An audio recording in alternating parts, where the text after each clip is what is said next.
আসসালামু আলাইকুম everyone and welcome back. আজ সিঙ্গাপুরে একটা ভিডিও নিয়ে চলে আসলাম। ফার্স্ট টাইম আমার লাইফে আমি মেট্রো রেল ইউজ করেছি সিঙ্গাপুরেই।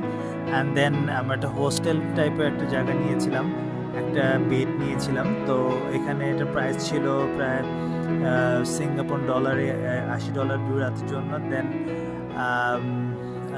মসজিদগুলোতে চেষ্টা করি দেশের বাইরে গেলে মসজিদগুলোতে নামাজ পড়ার জন্য। এরপর সিটি ট্যুরে বের হয়ে গেলাম। সিটিটা খুব সুন্দর ছিল। সিঙ্গাপুর মানে অনেক এক্সপেন্সিভ হলেও জায়গাটা খুব সুন্দর ছিল। সিটিটা খুব সুন্দর, অনেক গুছানো, অনেক পরিষ্কার। সবাই ভালো লাগবে আশা করি। Nothing really leaves me captivated. I'm lying dead on a couch, thinking what's so